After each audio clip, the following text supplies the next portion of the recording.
మాట చెప్పి మీ appointment letter ఇచ్చిన రోజు ఆ మాటనే చెప్పినాను. ఈరోజు మళ్ళీ గుర్తు చేయాలనుకున్నాను. రాజకీయాలలో, ప్రభుత్వ ఉద్యోగంలో 3 రకాల పరిస్థితులు ఎదురవుతాయి. చేరినప్పుడు చాలా గరంగా ఉంటాం, ఉడుకు రక్తం. కొంచెం దూరం పోయిన తర్వాత నరం, కొంచెం మెత్తబడతాం. ఇంకా కొంచెం దూరం పోతే బేషరం. గరం, నరం, బేషరం. చివరికి లైఫ్లో సెటిల్ కావాలన్నా లేకపోతే రకరకాల ఆలోచనలతోని మనం కొన్ని తప్పిదాలు చేస్తూ ఉంటాం. ఎవరు ఏమనుకుంటే మాకేముందిలే, మాకు కావాల్సింది మేము తీసుకుంటున్నామని 3 రకాల పరిణామ క్రమాలు ఉంటాయి. అవి చర్చించుకుంటారు. ఇందులో ఎవ్వరు కూడా మొదటి దగ్గరనే ఆగిపోవాలనేది నా ఉద్దేశం. ఈరోజు ఏ ఆలోచనతోని, ఏ రకమైన అప్రోచ్తోని ఈరోజు మీరు సర్వీస్లో జాయిన్ అవుతున్నారో, మీ రిటైర్మెంట్ రోజు కూడా ఇదే విధంగా మీరు ఆ కమిట్మెంట్తో పనిచేస్తారని నేను భావిస్తున్నా. ఎవరైతే నానుడి ఉందో గరం, నరం, బేషరం అనేది, ఈ నానుడిని తప్పని ప్రూవ్ చేస్తారని నేను అనుకుంటున్నా. మీరు తప్పకుండా చెయ్యాలి. చేస్తా అనుకున్న వాళ్ళందరూ కూడా గట్టిగా చప్పట్లు కొట్టాల్సిందిగా నేను కోరుతున్నా.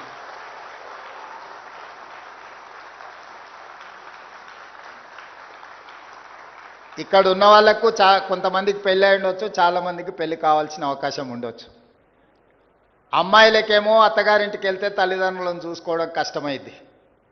అబ్బాయిలకేమో ఇప్పుడు ఉద్యోగం రాగానే అత్తగారు వస్తారు, తల్లిదండ్రులు కొంచెం ఏముందిలే అనేది వస్తుంది. అమ్మాయిలకైనా అబ్బాయిలకైనా నా సూచన ఒక్కటే, ఇవాళ రేపు ఇంతకుముందులాగా ఫ్యామిలీలో 4-5 కిడ్స్ ఉండే కాలం కాదు. 1 or 2 కొడుకైనా బిడ్డైనా మీరే మీ తల్లిదండ్రులను గౌరవించడం, మీ తల్లిదండ్రులకు ఇవ్వాల్సిన మర్యాదతో పాటు వాళ్ళు వయసులో రెక్కలు ఊడేలాగా ఉపాధి హామీ కూలికి పోయి కూడా రూపాయి జమ చేసి మిమ్మల్ని ఇంత వాళ్ళని చేసి పెంచి పోషించరు. మీ తల్లిదండ్రులను బాగా చూసుకోండి. ఏ ఒక్క అధికారి కూడా నా చేతిలో నియామక పత్రాలు తీసుకున్న వాళ్ళను తల్లిదండ్రులను బాగా చూసుకోవడం లేదు అని నాకు తెలిస్తే మాత్రం నిజంగా నా ప్రయత్నం విఫలమైనట్టుగానే నేను భావిస్తా. ఒకవేళ అట్లాంటి సిచ్యువేషన్ వస్తే మిమ్మల్ని మీరు కరెక్షన్ చేసుకోండి. ఏదేమైనా రేపటి శాసనసభ సమావేశాలలో తల్లిదండ్రులను చూసుకో వాళ్ళ జీవితాలలో 10-15% కోత విధించి వాళ్ళ ఖాతాలు వేయడానికి నిర్ణయం తీసుకోబోతున్నారు.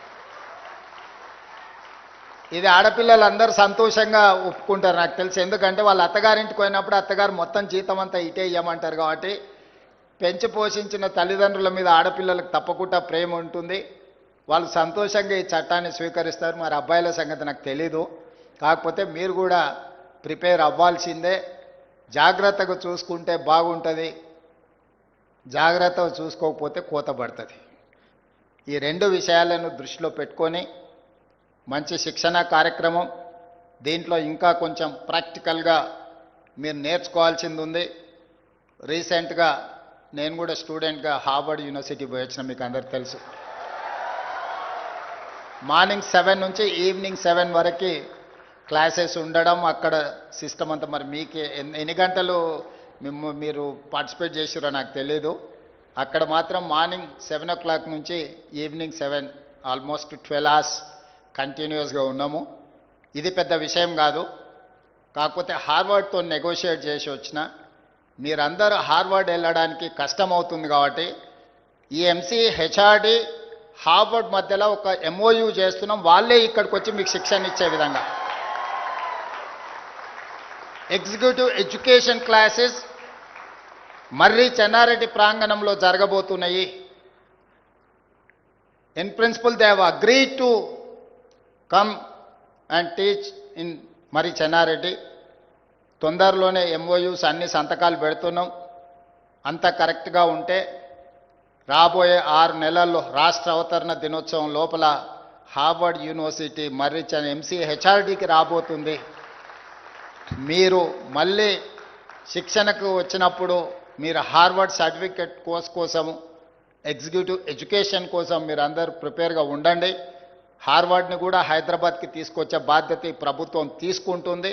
అందులో మిమ్మల్ని కూడా భాగస్వాములను చేస్తుంది అని తెలియజేస్తూ మళ్ళొక్కసారి అధికారులకు అందరికీ మనస్ఫూర్తిగా శుభాకాంక్షలు అభినందనలు తెలియజేస్తూ మీ అందరి దగ్గర సెలవు తీసుకుంటున్నా. ఈ రోజుతోని మీ హాలిడేస్ అయిపోయినాయి. రేపటి నుంచి ఫీల్డ్లో మీరు నేను మనము అందరం కలిసి పనిచేయాలి. ఇది తెలంగాణ బంగారు తెలంగాణగా నిర్మించడానికి ఉపయోగపడాలి అని భావిస్తూ సెలవు తీసుకుంటున్నా. ధన్యవాదాలు మిత్రులారా. Thank you sir.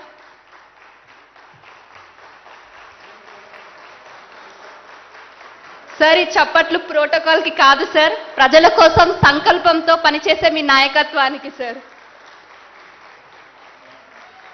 మాటిస్తున్నాం సార్, కొట్లాడి తెచ్చుకున్న తెలంగాణని రిటైర్ అయ్యే వరకు గరంగానే అభివృద్ధి చేయడానికి కష్టపడతాం సార్. Please be seat.